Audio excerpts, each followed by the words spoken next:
The mind's clear.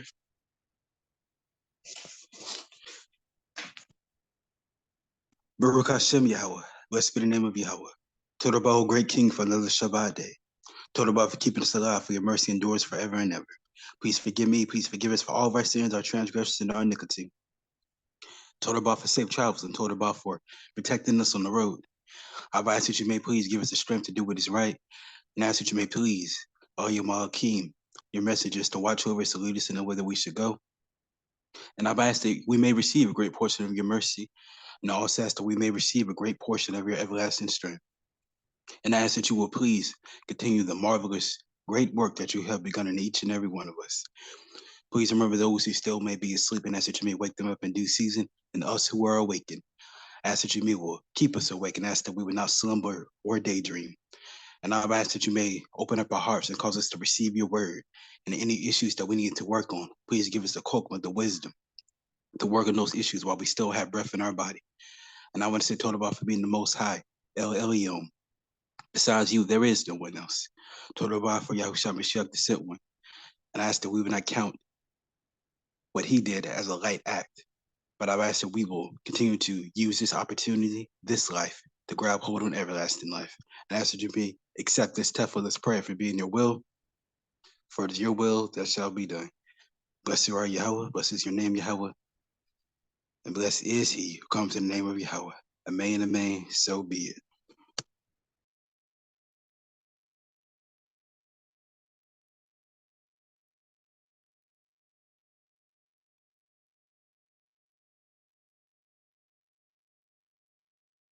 Hallelujah.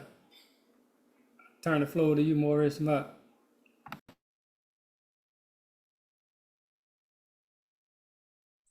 And Shabbat Shalom, Mishpachah, Shabbat Shalom. Not to jump in on Maurice Mott, but I'm going to go ahead and lead us in the language and the culture for this portion. All praise, honor, and esteem to the Most High Yah for this Shabbat day, allowing us to come together even on this platform to praise and lift His name upon high. Halal Yah. Hallelujah. Okay, so for the language and culture portion of this Shabbat, I want to kind of stay in the Moedim and look at the ordinance of the Sot according to Yaiqab. Of course, I think when we're in our land, when we're back in our land, we'll have to recall all the ordinances, starting in Shemot chapter 12, all the way down to the end. All those ordinances will apply. But since we're in the land of our captivities, away from our land, with no temple, we keep the Moedim as best we can, according to knowledge, wisdom, and understanding. So that's where we're going to go today. I want to make it a somewhat open discussion on a couple of points, and then we'll close. Maybe not too long, but probably a little bit longer than our normal cultural and language. All right. And Talmudine, you'll be reading from Yaiqab, from Leviticus. All right. So let's just get into it. Right. We know in Shemot or Exodus chapter 12 is the actual Pesach, and that's when the Most High, for lack of a better term, is when the Most High passed over Yisrael, that was in obedience, that was in accordance to the ordinances that he set out, right? So that Pesach, that Pesach, literally is being passed over, and I just want to touch on it a little bit, and then we're going to move into Yaiqab. That Passover, that Pesach, if we think about it, sort of from a not necessarily Israelite cultural perspective, but from a cultural perspective, and not a English Roman Greco-Roman perspective, that Pesach is really like being passed over for a promotion, really, I mean, in the same sense as you didn't qualify. You didn't qualify, right? So if we were in accordance with the ordinances, if we were obedient to what the Most High told Moshe to tell us on the night that he decided to pass over us, if we did what he said, then we didn't qualify for death. We didn't rate death of the firstborn. We were passed over for that judgment. Okay, so that's kind of like the thought process of this Passover. It's not really like hopping over houses. I mean, we can look at it that way, but that's not really the tone. The tone means you didn't qualify for that judgment. That judgment is you're gonna get passed over for that judgment. All right. And so we know that the specifics there, some of the specifics was select the best lamb out of the lambs, separate it, keep that lamb until the appointed time, right? And then slaughter that lamb at its appointed time. And of course, put the blood on the appointed place at the appointed time. Very specific, right? And then the other things, like we're supposed to stay indoors, and you know, if a lamb is too big for one house, then we share it. We don't take it between houses, but you know, and so on. Be ready to go eat with your loins girded and your sandals on your feet and your staff in your hand. All of that, right? Specific, very specific. And so that was the actual Pesach. That was the actual event. And now when we get into Yaiqab, when we get into Leviticus, what we're looking at is the memorialization of that event, right? To make that event remembered, right? And then we know we're supposed to make that event remembered throughout our generations, in essence, forever, right? And so let's get ready to read. Let me share my screen here. Talmudine Brit. If Aki Nathan is available, he's up first. Let me know when y'all can see the screen and if it's big enough.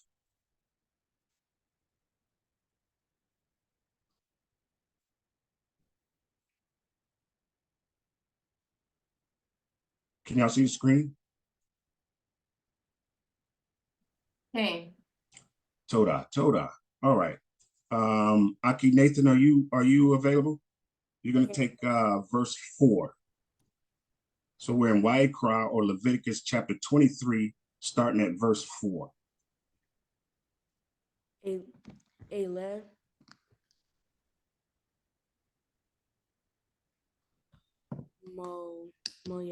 Moyade. All right. What's that letter right there? Iron. All right. So it's not a yod, it's an iron. So how do we pronounce that? Moya Day. Good. Way to work that out. Yawa Mikare.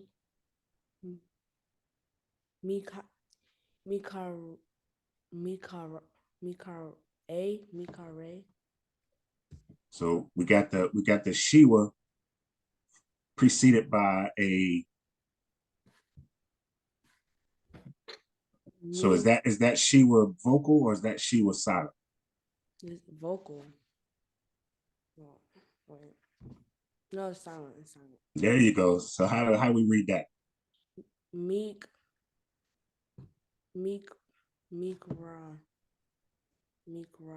A. King. Kodesh.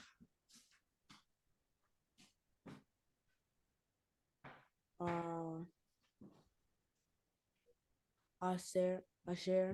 There you go. Teak.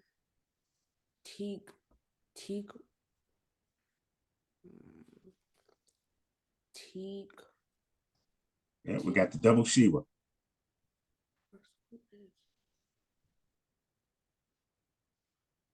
Remember, first Shiva is silent, second Shiva is vocal.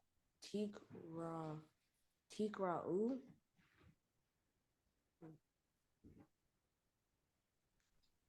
Oh, oh, Tom. Oh, Con. Nope, nope. Let's go back. Tom. Oh, Tom. Can you see it? Is it big enough? Yeah. Okay. Bam. Bamo. Bamo. Dom. There you go. Right.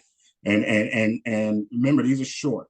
In the beginning, it's the well. Anytime the she was vocal, it's short, so it's going to be b, not ba. All right, b. Good job. Good job. All right. Up next is Akoti Shaquan. If you're available, verse 5. Okay, let me just blow mine up on my side just a little bit. They called on you. Um,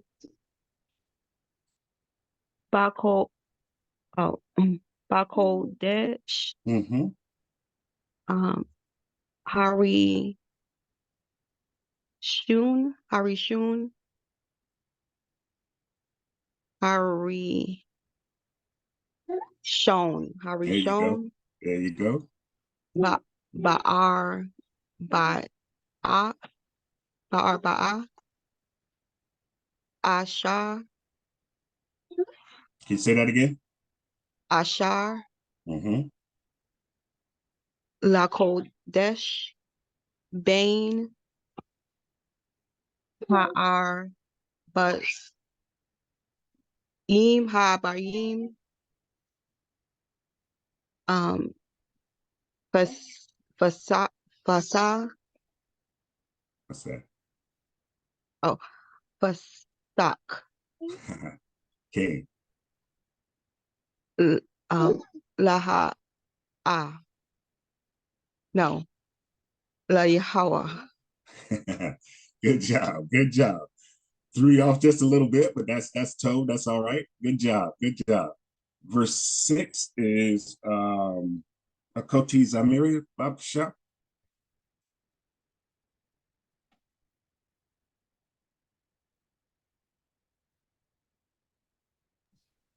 Shabbat Shalom. Shabbat Shalom. Uba Ka Misha. Asar.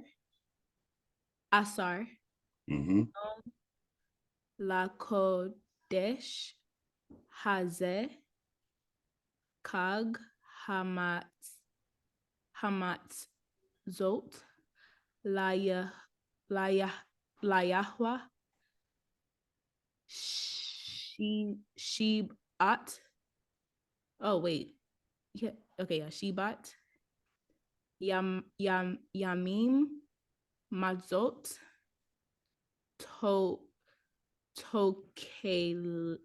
Tokelu. Good job. Good job. And verse 7, Akoti Talia, if you're available.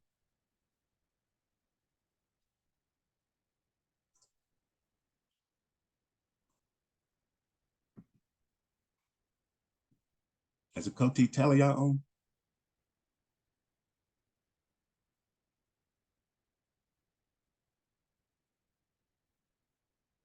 Okay. I think I saw Aki Shlomo. If you want to take a run at it, Aki Shlomo.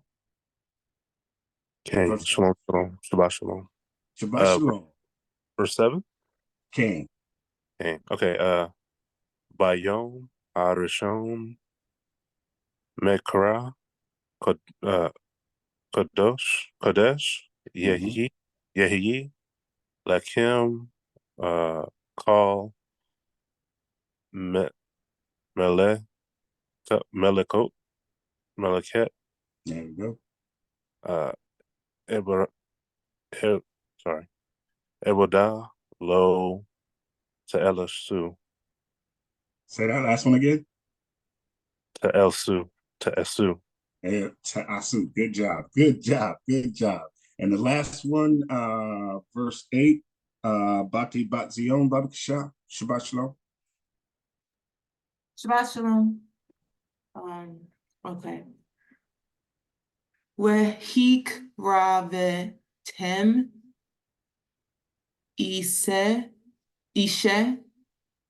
la Yahweh Shivaat Yamim Bayom Hashevi'i Mikra Kodesh Kal Meleket Avodah Lo Ta'asu. Hallelujah. Toe reading, everybody. Hallelujah. Okay, so it reads in English, starting at verse 4. It says, "These are the feasts of Yah, even holy convocations which ye shall proclaim in their seasons. In the 14th day of the first month at even is Yah's Passover." Verse 6, "And on the 15th day of the same month is the feast of unleavened bread unto Yah. 7 days ye must eat unleavened bread." Verse 7 says, "In the first day ye shall have an holy convocation. Ye shall do no servile work therein." Verse 8 says, "But ye shall offer an offering made by fire unto Yah 7 days. In the 7th day is an holy convocation. Ye shall do no servile work therein." Now, we've gone over this a lot, and I'm just going to touch on a couple things, and then we'll get into the point of this passage, right? So we know that in English, they've umbrella covered feast. We know some of these are Moedim, some of them are Moed, and in some places they put feast for Chag, right? And so there is a couple of words in Hebrew for month, right? And so we're gonna look at a little bit of that. We're gonna look at a little bit of that, and we're gonna focus on the appointed times, and we're gonna focus on Quadash Mikra or Kadesh Mikra Kadesh. All right. So these are the ordinances of the Pesach and Chag Matzot, Feast of Unleavened Bread, Passover and unleavened bread. Now, when we're back in the land, like I said, probably we'll keep the full ordinance. But told me, that we know this ordinance here in Leviticus 23, even in the land of our captivity. It's told me, that we know this, right? But how do we execute it? How do we perform this ordinance, this commandment to memorialize the Passover event? How do we do that? Right? We know it's in the 14th day of the first month, right? And we know it's a holy convocation, right?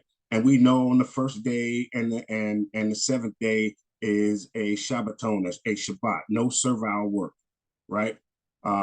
So we know that, but how do we execute that? How do we execute that?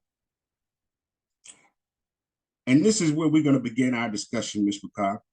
It's an open discussion, and we're going to focus on the ordinance of Pesach and Chag Matzot. In some instances, you'll see that they're not separated. It's especially in a couple of passages in the Brit Hadashah in the New Testament. Sometimes you'll just see it as the Passover, but they're talking about the unleavened bread. Or you'll see that they're going to keep the Feast of Unleavened Bread, and they don't mention the Pesach in there. We see here that Pesach is one day, and then we go right into the Chag Matzot, the Feast of Unleavened Bread, the very next, and you can kind of say the same the same night or the very next day. All right. And like I said, in some passages we don't see the separation. All right. So how do we execute this commandment with the ordinances, right? I can kind of imagine the elders and the captains of the tribes, right? They just got back to their camps from hearing Moshe give this ordinance, like the Most High said in verses 1 and 2. The Most High spoke to Moshe and said, "Hey, go down to the children of Israel and tell them about my Moedim, my feast." And they all are holy convocations, right? And then we start listing these feasts of the Most High, these appointed times. All right. So I can kind of imagine that the captains and the elders going back to their tribes and calling the heads of the families and sitting down saying, "Okay, this is what we were instructed. This is how we're going to do it. You know, this is how we're going to do it." Right. Now, this is while we're still together in the wilderness, and this generation right here in Yaiqab, not all of them have, not that first generation that came out has not all died off, right? So remember, some of these have witnessed what the Most High done in Mitzrayim, in Egypt. Some of them, and probably the majority of them, remember, they saw, they were part of it when the Most High brought them out of Egypt. The discussion might be a little bit different than what we would have now that we're so far separated from that event and that we've been cut off from our culture. So the discussion is going to be from the point of view of you, us right now on this line is the head of your family, and you've just been told by the elders and the captains that the Most High said, on the 14th day, we're going to do this, and on the 15th day, we're going to do this, and we are commanded to do it forever. All right. So I'm going to open the floor for discussion, and let's see how our discussion turns out. What would we discuss in this generation? In this generation, it's been so far removed. How are we going to execute this commandment and these ordinances? All right. And the floor is open. You can raise your hand. And we'll take it from there. All right. So the question is, as the head of your family in this generation, what would be, let's just put it this way, what would be the first point of discussion for you to your family? You're the head of your family. What would be the first thing you think you would discuss on how you're going to execute this moed, this appointed time? And the floor is open.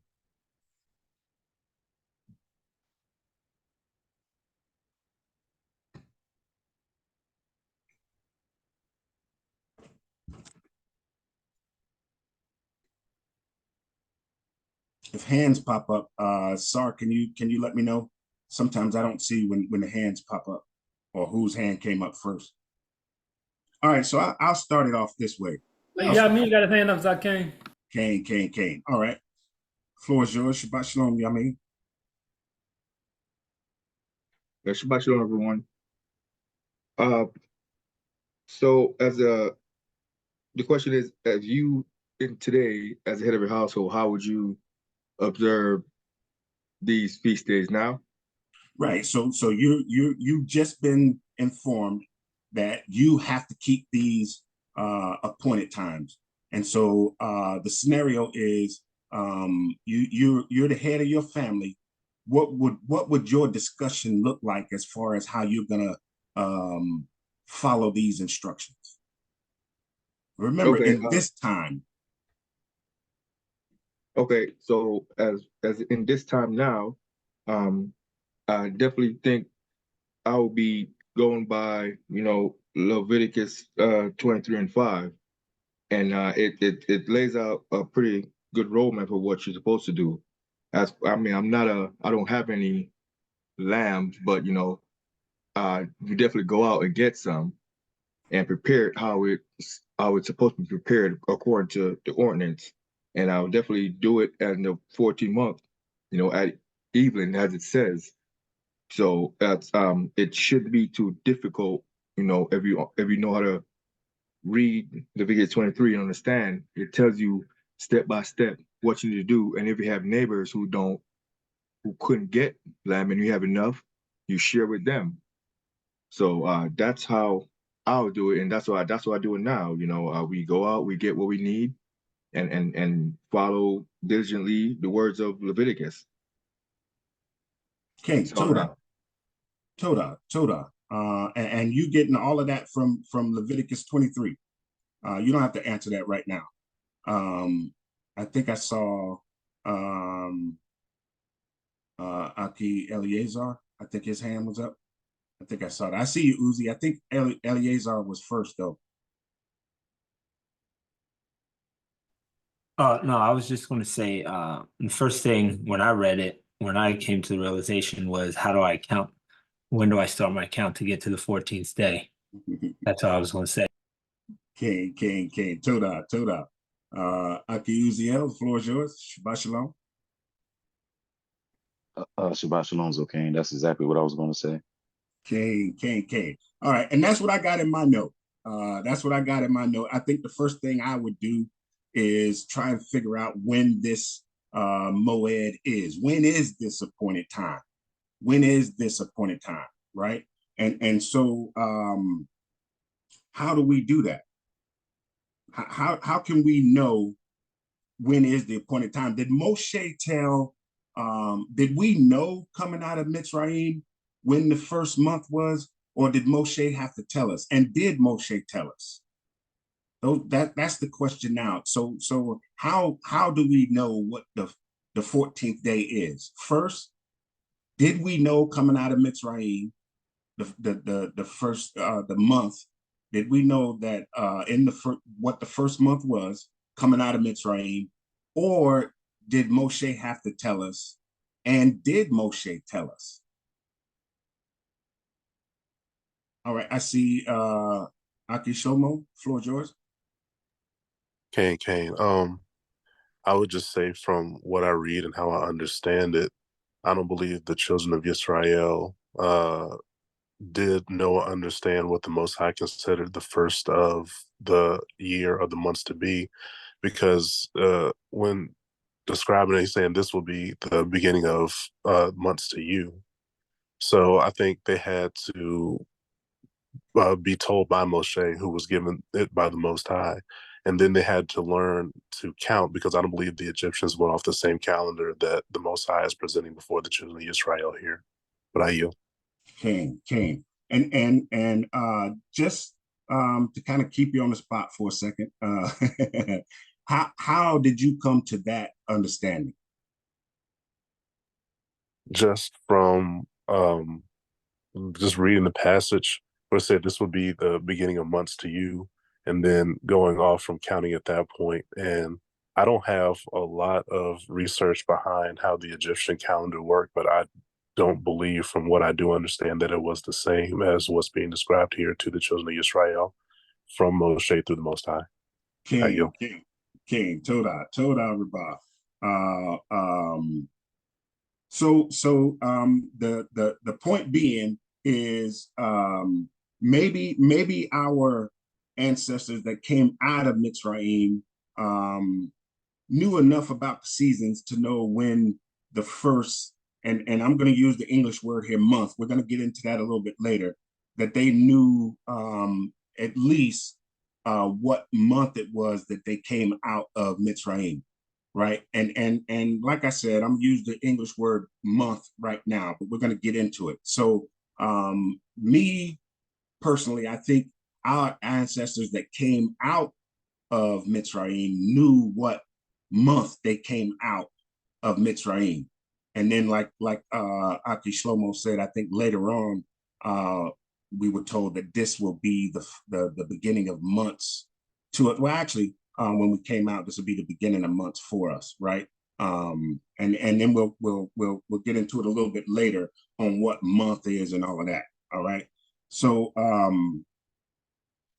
in Deuteronomy 16 and Devarim 16 is where we actually see Moshe telling the children of Israel that Abib is the month that they came out of Mitzrayim. And so the question on the floor is now, why would Moshe, if we don't see him telling them earlier that the month that they came out was Abib, why would he be telling them now in Deuteronomy? They're about to go into the promised land now.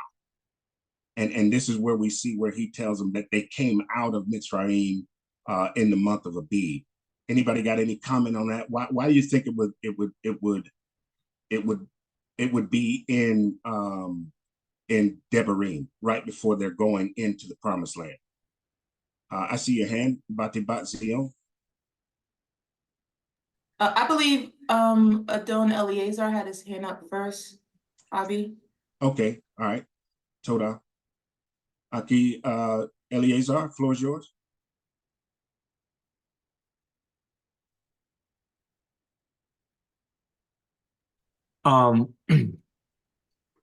What I was thinking is Labib, it means young ears. So maybe that was the first time, or maybe that's what the name was for, to help identify the time of season.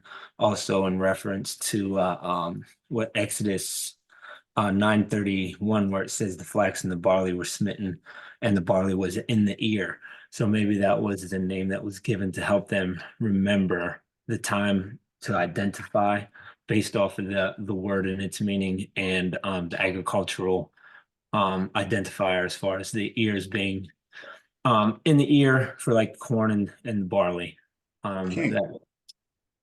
King Toda for that answer. Good answer. But specifically, why would Moshe be telling them in Deuteronomy? Why didn't he tell them back in Leviticus? Why would he be telling them in Deuteronomy? That's the question. Why do you think he would be telling them there in Deuteronomy when they're about to go into the promised land, and not back in Leviticus when the ordinance was first handed out? And I'm not saying he didn't. I'm just saying that's not in the script, but what we see in the script is in Devarim, where he specifically says what month, the name of that month that we came out of Mitzrayim. Bati Zion, I don't know if you were next, but that's the only hand that I see is raised is yours. Okay, all praise to the Most High Yah. Before I speak, I want to acknowledge my Ish as my head covering. I was thinking it was because at this point, the children of Israel who are coming into the promised land are not the same ones who was coming out of Mitzrayim. It's the next generation. And so I was thinking that he is letting them know something that either may have been known before or not, but at least is going to be known from here on out. Like Abib is the first of guard the month of Abib and perform the Pesach to Yah your Elohim in the month of Abib. Yah your Elohim brought you out of Mitzrayim by night. So like a reminder, and also like an establishment for the next generation. So it may not have been told as well. That's where I'll stop. King, Toda for your answer. Told me old answer too. I see Aki Shlomo. I think you're next. And Sar, can you help me keep a track of who's in line? Aki Shlomo, the floor is yours. Okay, shalom. Just going into why they were given this here in Deuteronomy.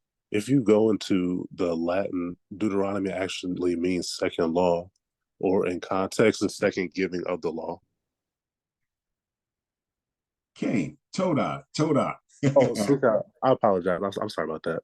But it's the second giving of the law. So what Moshe is doing here is he's preparing the second generation, as Bat Zion was talking about, to go into the promised land. And we can infer that there's a lot that they didn't know, because as you see in Yehoshua, they weren't even circumcising their children in the wilderness. So this is for preparation for that second generation in IU. Hallelujah. Toda Rabah for all y'all's answer. And y'all were hitting right on it too. That's what I got in my notes too, that like you said, Deuteronomy in the Latin is I think it's Deuteronomos or something like that, which means the second time, or like you said, the second giving, not necessarily another law, but the second time that this was iterated, was said. And touching on what Bati Batzion and Aki Eleazar was saying too, is that this is the generation that made it. Remember that first generation that came out, they didn't make it. And so this generation was not there to see all the wonders and the terrors that the Most High did for Yisrael coming out of Mitzrayim. So they weren't there to experience it. So now this generation is being told again, this is what y'all missed. This is what y'all missed. Y'all came out of Mitzrayim in the month of Abib, right? And like I said, we're going to touch on that word the English is using for month. I saw your hand, Eleazar. Oh no, I yield for now. Cain. Tobio, Tob. And see, that's what I'm kind of emphasizing here is studying to show thyself approved. Studying to show thyself approved. If we're gonna do this instruction, if we're gonna be obedient and we're gonna be diligent, then we need to know how to do these things. And where do we find out how, right? Because we're that generation that wasn't in Mitzrayim. We're not that generation that was in Mitzrayim, right? We've been cut off from that heritage. We're so far away from that culture that we have to find out. We have to search out how to do these things, right? And Toda Rabah Abba, Yahweh, for leaving these instructions for us. You know, this book has been around forever. This book has been around forever. A lot of books come and go, but this book has been around forever. The Most High is making sure that it's preserved so that his children can find their way back home, you know? Moving on.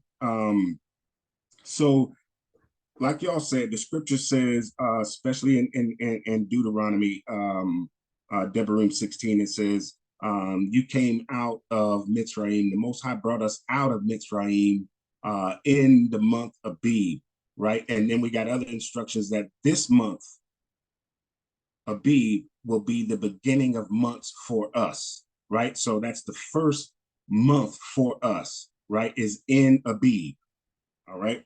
But remember that Deuteronomy is that Moshe is telling that generation that wasn't there when it happened, what to do. You know, when we read that in the Devarim instructions, you'll see a little bit more. But you know, he's given this generation that wasn't there, just like us. We were not there.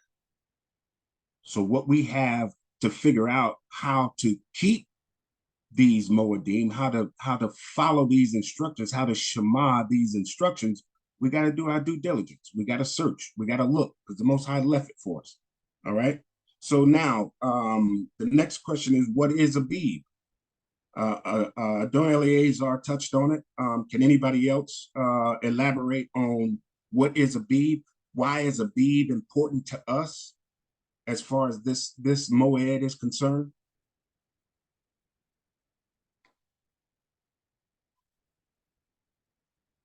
I'll give you all a second. I'll repeat it. What is Abib, and why is Abib important for us to know?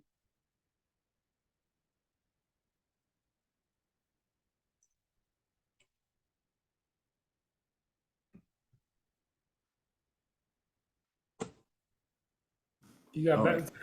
zone, Zaqen, hand up. All right. Bati Zion, floor is yours. Okay. So so in Leviticus 23 and 10, it tells us that that when we come into the land which I give unto you, you shall reap the harvest thereof. Then you shall bring a sheaf of first fruits of your harvest unto the priest. And that's where we're gonna wave the sheaf. So Abib would be the beginning of that harvest that we are to wave, the wheat or barley. And so it's as Adon Eleazar said, whenever it's like the new green ears of the barley, when it's starting to come, but it's not quite ready to be, it's not mature in order to be used. It's a mark of a new beginning. And that's where I stop. Okay, Toda for that answer. That's a good answer, and you touched on it. You touched on it. Anybody else want to elaborate? So the question is, what is a beeb? And then you know, some dialects will say a vive, but we say a beeb. What is a beeb, and why is that important to us as a cultural people in our culture? Why would that be critical for us to know what a beeb is? I see people are putting stuff in the chat. Okay, all right. I'm just, if you put something in the chat concerning the discussion, I probably won't see it. Sleep out. You got Uziel, Zaqen. King. Uziel, floor is yours. Cain, I would say, as Eleazar said, for us to count the beginning of counting the months so that we know, according to the scriptures, where the Moedim fall and how to observe them. Also, of course, the new year being Abib. So we know if the new year is in Abib, then the end of the year is the month prior to Abib, and also as a memorial of the Most High bringing us out of Mizraim. I yield. King. I like that answer. That's a Tob answer. That's a Tob answer. But so far, we've only kind of scratched the surface on what is a bead. We y'all are hitting it for why it's important for us, for Yisrael, to know what a bead is, right? What we're looking for. But what is a bead? And okay, Adon Shashmar, floor is yours, and then I'll move on.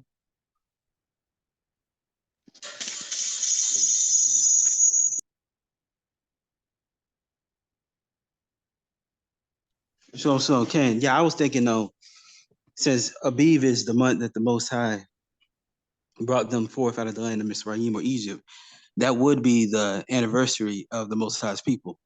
So not only is it the new year, but it's also anniversary when they were delivered. So that's another thing to, to remember. It's like it's a new year, but it's also the great day when the Most High brought them out of bondage, brought them out of captivity. I yield. Okay, Toda. Yeah, that would be a Gadol Tob reason to know what Abib is. So I'm just going to read the Strong's definition of Abib or Aviv, right? And it's H24, and the it says fresh young barley ears. From the original root of the word Abib, it means green. It literally means green, but figuratively, it's young and tender. It's young and tender. All right. And so it says the green ears, the fresh, new, tender green ears of the barley or the wheat, right? And so it, for us culturally, we understood what the fresh green ears are. We knew what the fresh green ears of the wheat and the barley is, right? And it's not the leaves, and it's not the shoot that's coming out of the ground. That's not what it's talking about. What it's talking about is the fresh, quote unquote, the fresh fruit of the wheat plant, that head of wheat, sort of like, you know how we say the ear of corn. It's not the whole corn stalk. It's not the corn leaves. It's that corn. It's the fruit. So what it's talking about is when that fruit is fresh and green, when that head on the wheat or the barley is fresh and green. It's not dried out yet. Like Batzion said, it's not ready to be harvested, but this is and some textbooks, it'll tell you that the Abib is when it's still got enough moisture in it, when that fruit has still enough moisture in it that when you burn it, it sends up a good smoke, you know, and it's a different kind of smelling smoke if it's dried wheat. This green-eared wheat is still has enough moisture in it to where it gives off a smoke that is, for lack of better, more pleasing than if it was dried ears being burnt. All right, sort of like if you burn green pine needles versus burning the brown pine needles. All right, so keep that in mind. Right, fresh, new, tender, green. All right, keep that in mind, and we'll move on. So now we want to get into what the English is calling month. What the English is calling month, right? Sometimes you'll see. Well, we'll just stick with the script, right? So, the word, the English word they're using here for month is Kodesh, Kodesh, Kodesh, Kodesh, right? Not to be confused with Kodash, but Kodesh, right? And the root there is Kadash, not Quadash, but Kadash, right? Or Kadesh, depending on the dialect, right? And so Kodesh means, well, the English has translated it to moon, right? And if you dig deeper into Strong's definition, you'll see that it says probably means new moon,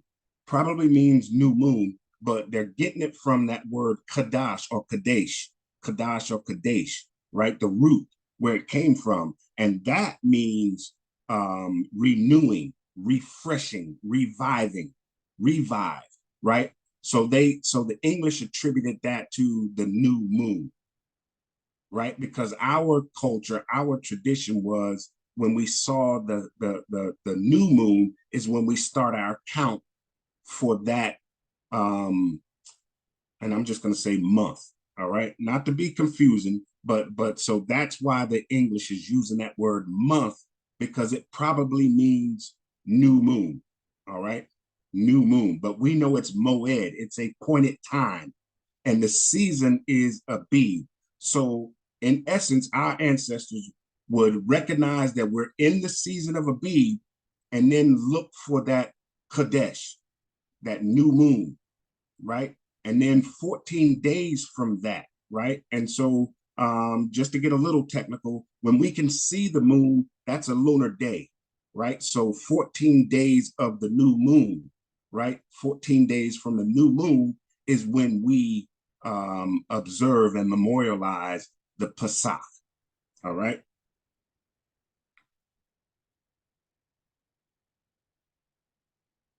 All right. And so now what do y'all think the next thing would be? And then we'll get to the close.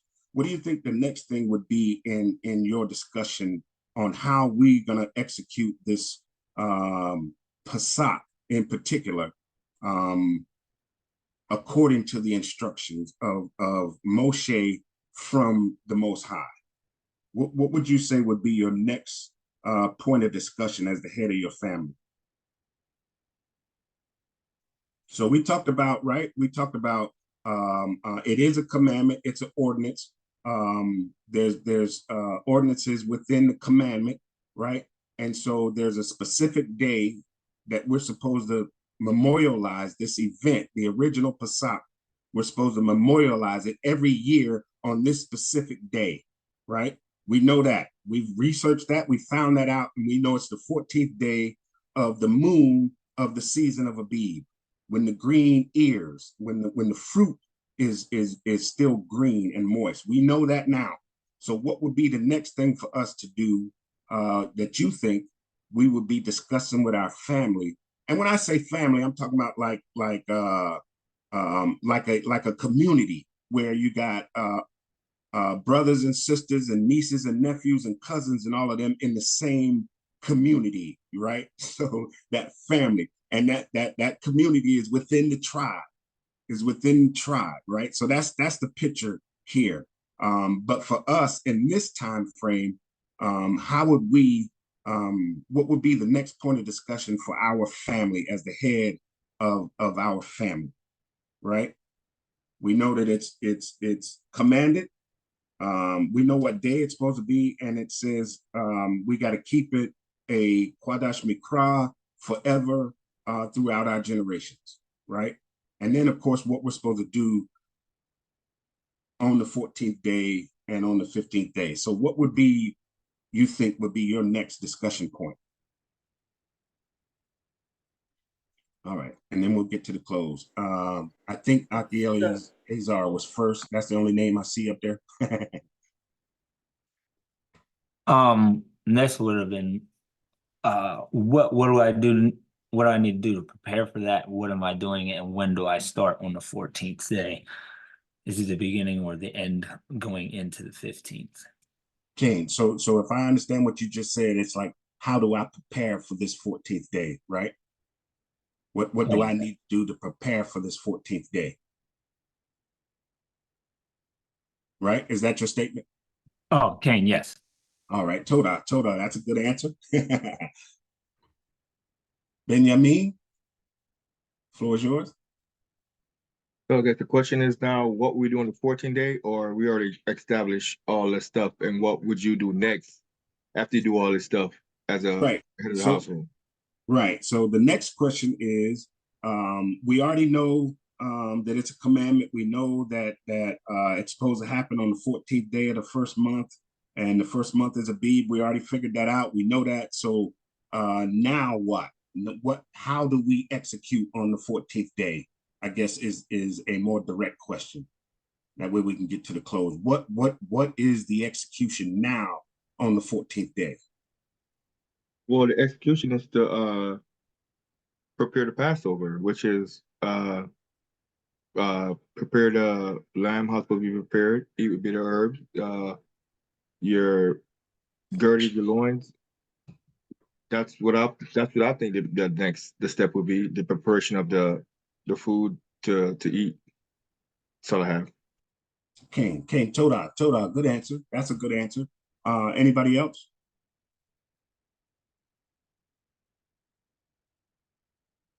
Preparing to get the leaven out of our hearts.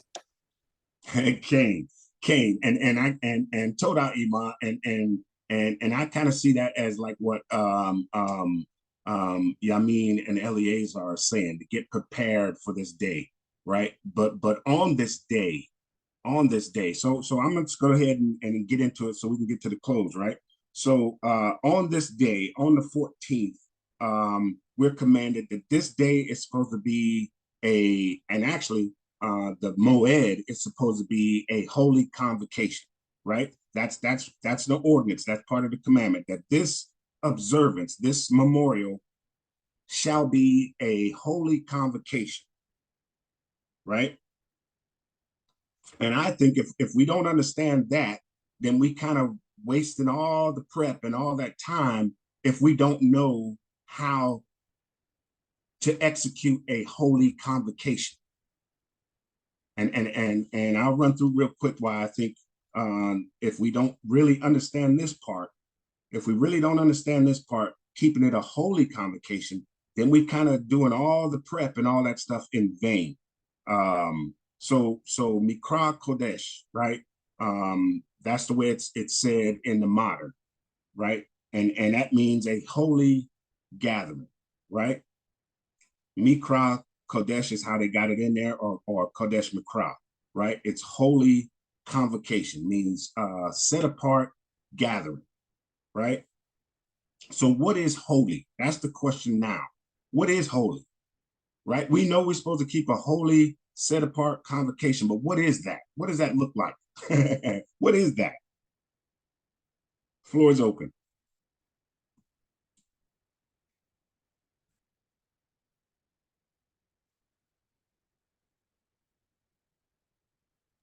We got one inside the home. Zaqen, Nathan wants to speak. Okay. Who was that, Moray? They got the floor. You said it was Nathan? Sorry. Okay. Aki, Nathan, you have the floor. Shabbat shalom. Person being set apart, being different. Kate, Toda. Being set apart, being different. Being different. That's key. Toda Rabah. Toda Rabah. Anybody else?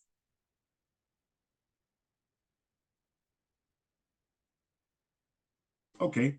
So the word is in English is holy, and the Hebrew is Kodesh. The root word that Kodesh comes from is Kadash, right? It's Kodash. It's Quadash, right? And it means apartness, like Aki Nathan said, apartness, separateness, right? And that root, Quadash, is to sanctify or to consecrate, right? In other words, to cleanse it and separate it from its original or common use.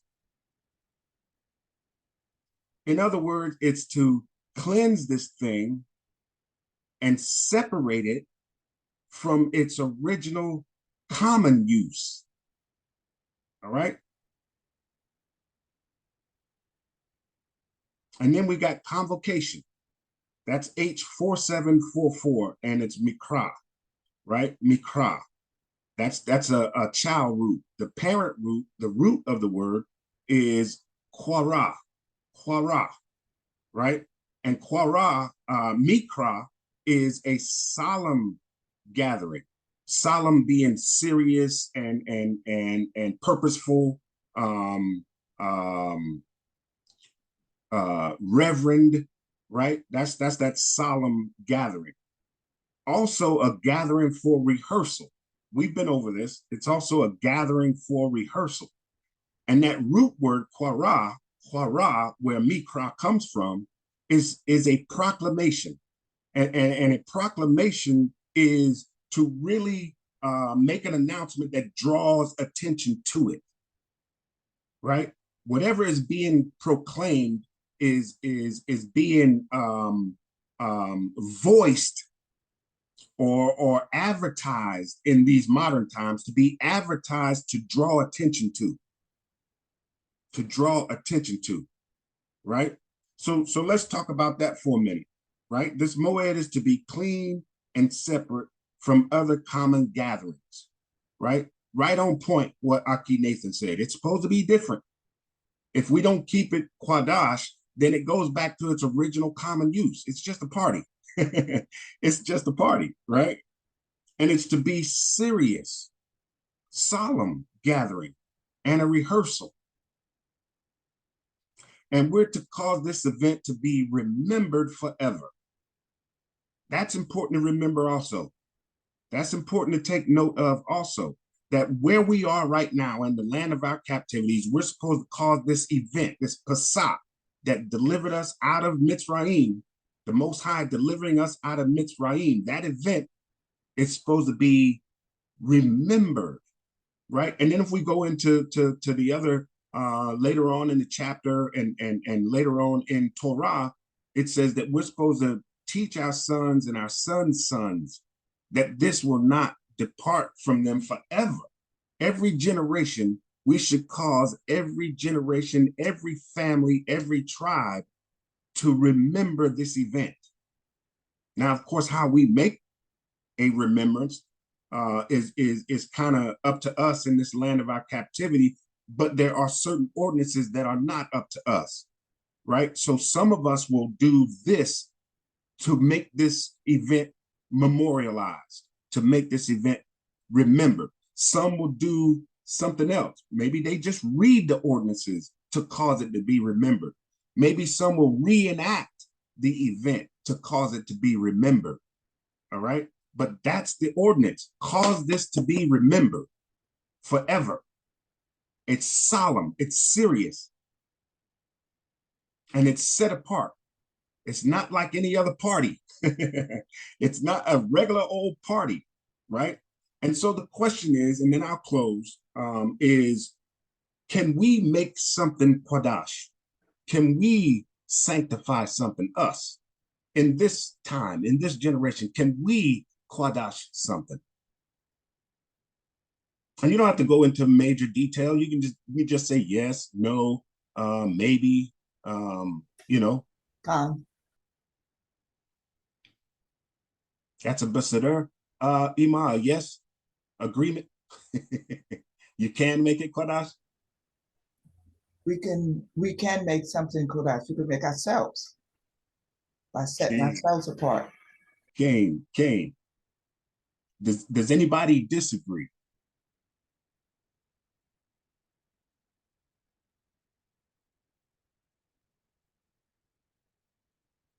Does anybody disagree with what Ima said? Ima says you can make something Quadash. We can make ourselves Quadash.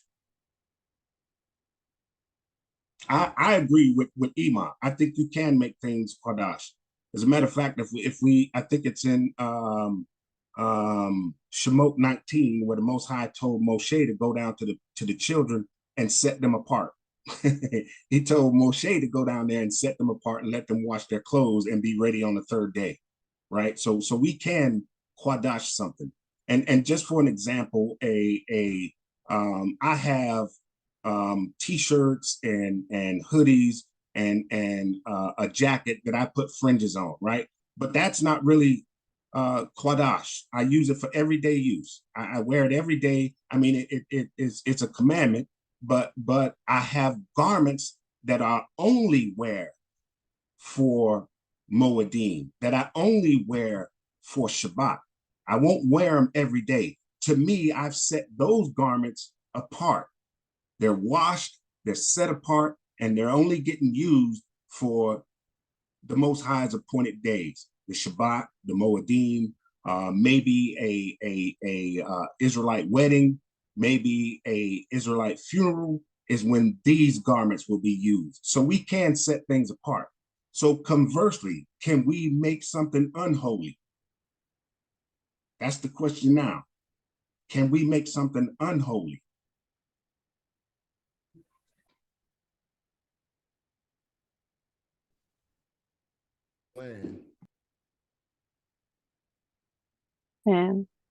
Can. Anybody else? Anybody disagree?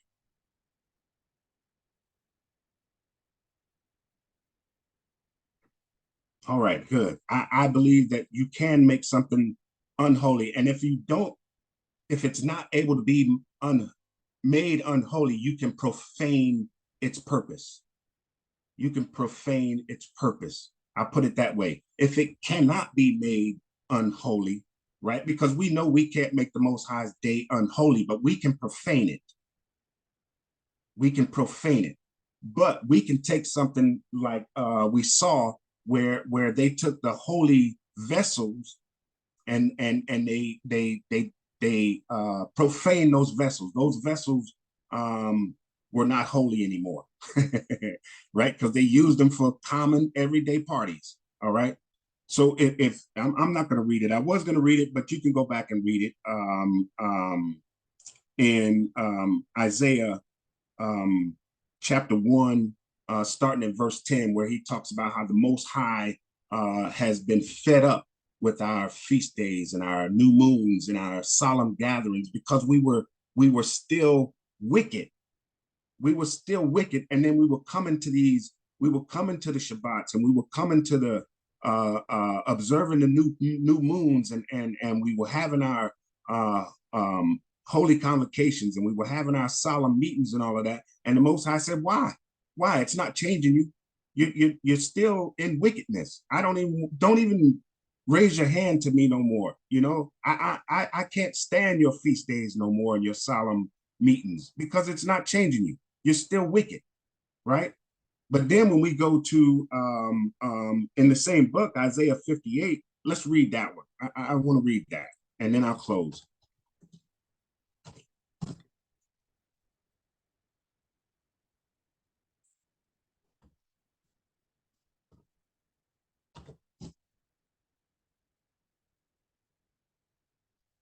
Start at verse 13. We're not going to read the whole thing, right?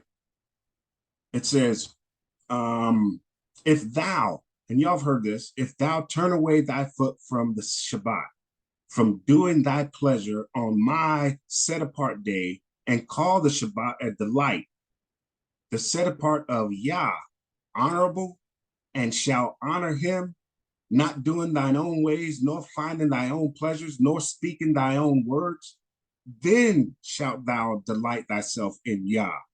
And I will cause thee to ride upon the high places of the earth, and feed thee with the heritage of Jacob thy father. For the mouth of Yah hath spoken it. Right? And then we go back to Yaiqab, Leviticus 23 and verses 1, 2, and 3, we see that the Shabbat is a Moedim. The Shabbat is one of the Moedim, right? And so there's consequences, right? There's consequences for making the Most High set apart and appointed times unholy. If we're still in wickedness and our nefesh isn't being converted through all these rehearsals, right? If our nefesh is not being converted, and we're trying to keep these feast days and the Most High's appointed times, then the Most High says that's not pleasing to me. That's not pleasing to me. These things should be converting your soul. These things should be converting your soul, that you're walking in all the ordinances and that you love them.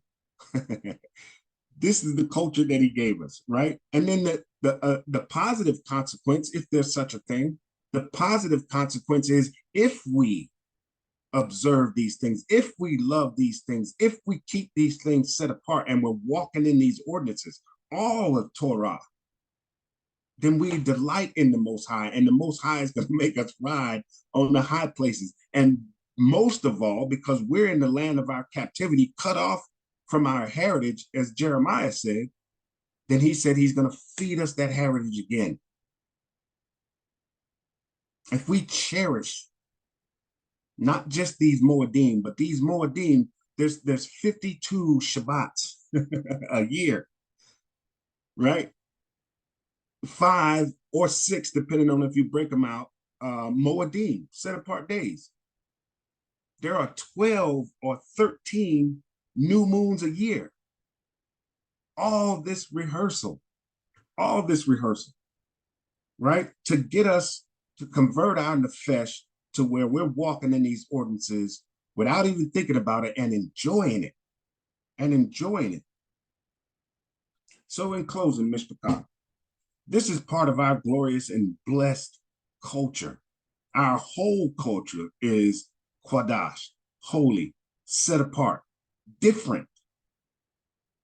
And we are to be holy, set apart, Quadash, different. These Moedim have the same heaviness, chabad, the same honor, the same weight, the same reverence, the same solemnity, solemn as the Shabbat. We practice that every Shabbat. We got the Shabbat down. We some of us are still working on how to keep it holy, you know, not doing our own thing, seeking our own pleasures. But for the most part, we got it. We do it every week, 52 times a year, Most High willing. We got that. Not all of these Moedim are strict as Shabbat, but they carry the same weight. They carry the same weight, the same respect. Otherwise, like Aki Nathan said, it's just a regular old party. It's just another regular old day. The Most High promised to look in on the 3rd and 4th generation that are living through the judgment of our fathers, of our forefathers. He promised that. He said he's going to visit the third and fourth generation, right? And really that means over and over again, every generation, over and over again, the Most High is going to look in. And if he sees us in the same iniquity as our fathers is the reason why we're in the judgment, then he's considered that hate. He considers that we still hate him. But if we're aligning ourselves with Torah, the culture that he gave us, and that he made sure to leave behind so we can find our way back home, if he looks in on us, on that generation, and then the Most High will see love of his Yaladim, his children, that he set apart, that he Quadash. And he said he will show mercy. He will show mercy to the multitudes of us that keep his commandments. I pray this cultural portion of this discussion was acceptable to the Most High Yah first and foremost. And I hope and I pray that you got something from it. I know we go over the Moedim every year as we're supposed to. As we're supposed to.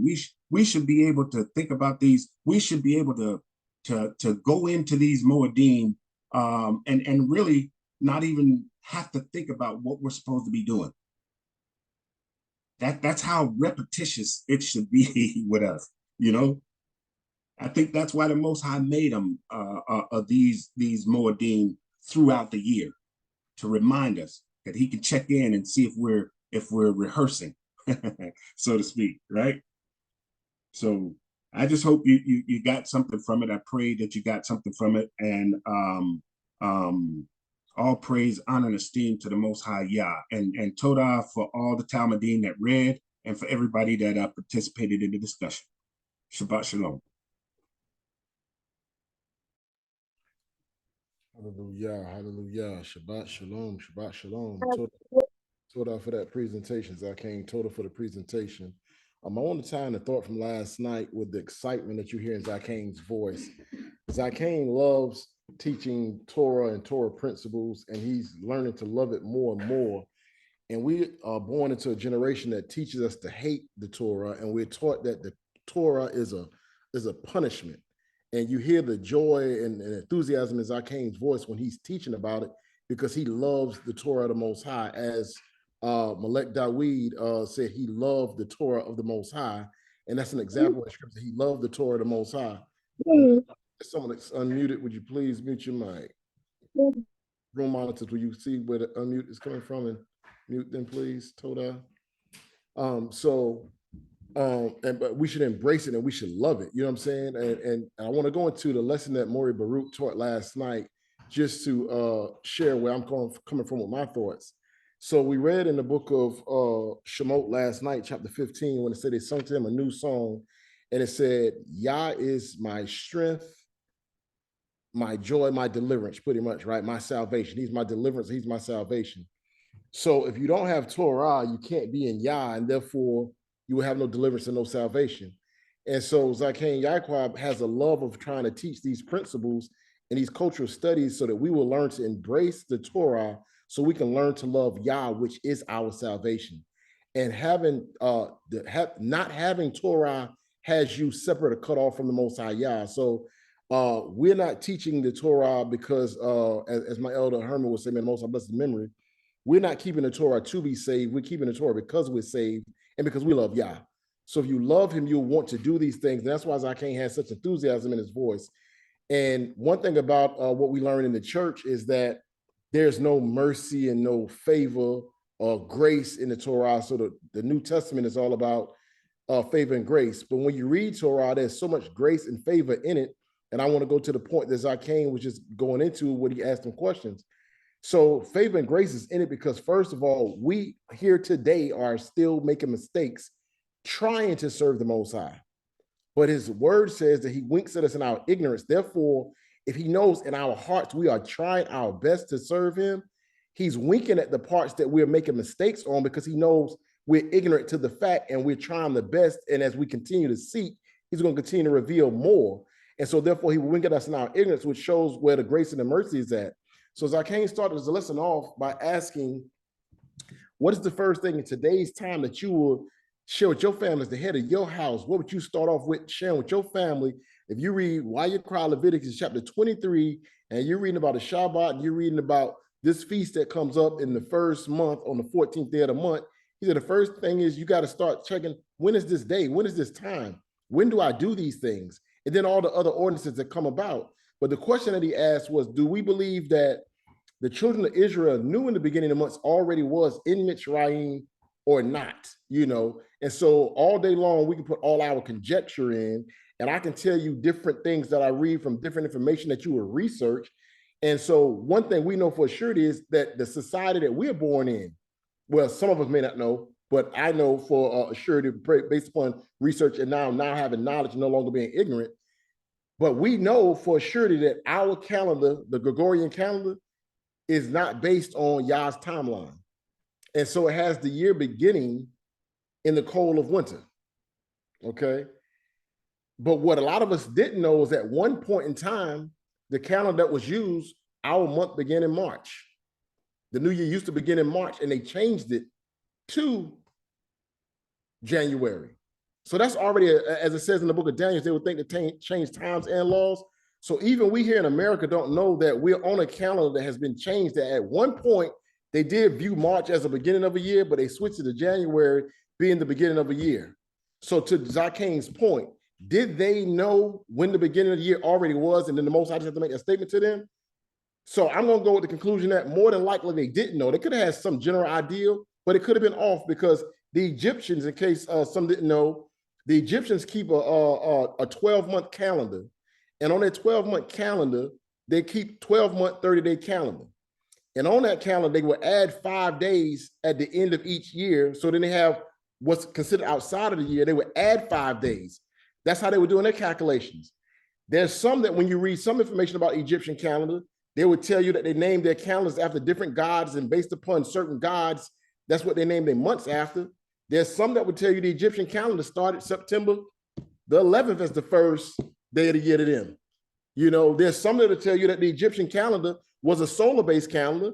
Then there's another that would tell you that the Egyptian calendar was based upon the moon. So I just told you a whole bunch of information which has some difference in the information.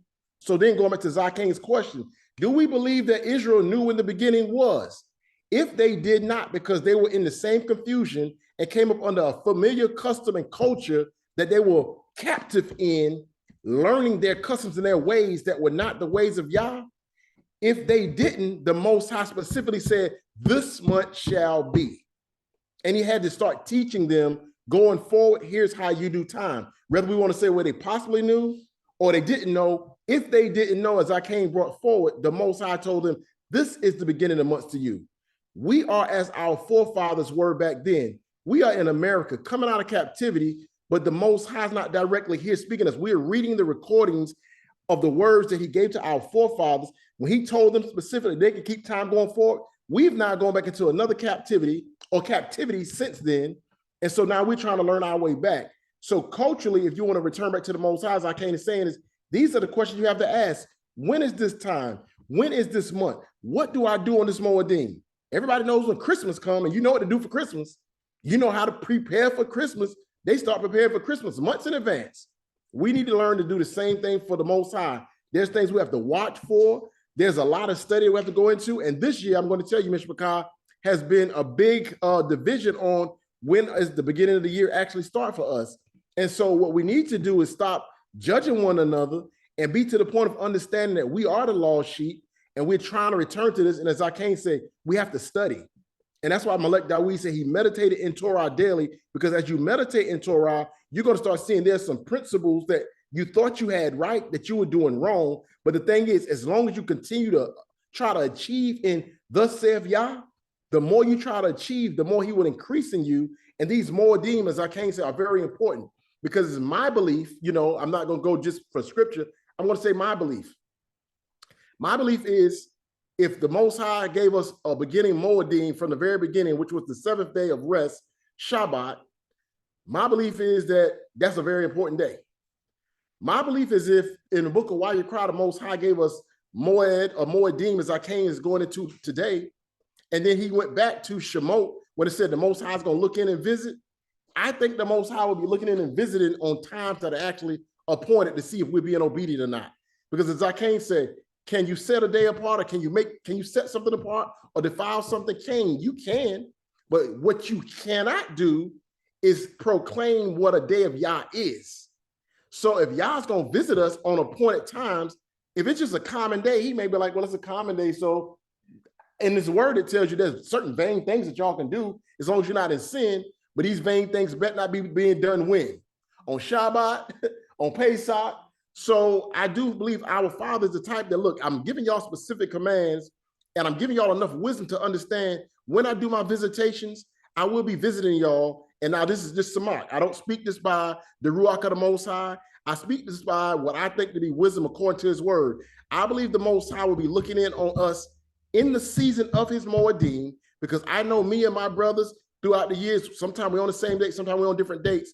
But for the ones that are trying to keep it in season, he will be looking to see who's even making the attempt and who just abandoned my customs all the way and don't want to keep them at all.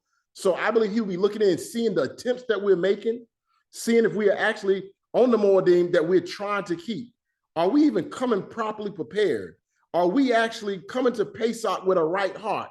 If we just come with noise, song, and dance with the nice garments, but we still filthy on the inside, then the Most High will be like, well, why would I even give them the right day anyway? But if I see they sincerely are trying to serve me, and they're sincerely trying to return to me, and they're showing love for me, they're praising me, they're showing love for one another, I see their maturity each year. The fact that they're maturing and coming together and praising me, I'm going to give them more of an increased understanding. So Zaqen, I think this was a good presentation. And the questions that you asked is questions that we have to ask ourselves. What is the day? When is the time? How do we know? And Mishpachah, be patient, because what we will find in the walk is sometimes we ourselves are in error. So don't be so quick to be as a Pharisee and take on Pharisee tendencies as they did in the Brit Kadashah, judging everyone else. Let us just understand that our Father, written in the Tanakh already, is a merciful Elohim. Unlike what they tell us in the church that he's not a merciful God, he's always been merciful. And his mercy, which endures forever, is giving us an opportunity to embrace these Moedim, put forth the effort, and we're trying our best to keep them according to the will of the Most High. And so as Zaqen say, what can we do today to keep them? What do we teach our families? What do we tell our families we need to work on? So I know we was big at our home at really hunting for leaven. That's one of the things we used to hunt for. Get that leavening out. In my more immature years of the walk, you know, you hunt the leaven inside your home, but are you hunting the leaven that's inside your heart? Do you still have a grudge? Do you still have jealousy? Do you still have a dislike? Are you still being disobedient? Do you still frown your face up when your imam tell you to go clean your room, or she put you on some type of punishment for something you know you were wrong for, and the way you respond to that, the attitudes, husbands and wives, are we still mistreating each other? That's leaven. So now the maturity for us in keeping the Moedim is more than the show of, I got all my leaven out the house. What have we got out of our hearts? So this is now, as far as me, with me trying to prepare for Pesach, and as I start to mature, these are the things that I look for. This is also a time for you and your family to have a reset. Family have issues sometimes. Family go through things sometimes. Sometimes there's some discomfort, dis-ease that comes in the house. There's some dislike that comes in the house. And when those things come in, this is a time for purging that also. So this Pesach, and as Zaqen was saying, Pesach and all its Moedim, it's a purpose for these days. And some Mishpachah is bigger than what we can even imagine sometimes. So Zaqen, I didn't mean to take up so much more time, but this was a powerful study. And in this culture study, we need to embrace our culture fully as what you're trying to direct us to, and understand these days are utmost importance. And we have so many brothers and sisters that knock us, who are trying to keep by saying we shouldn't keep them at all. And they're missing the value that the Most High has given us in these Moedim and what they actually mean to him and to us when trying to return to him. So Toda Zaqen for the time that you put into presenting that information. And we give all praise, honor, esteem to the Most High. I now yield to Adon Kanakya for the 2-minute warning. Hallelujah. Hallelujah.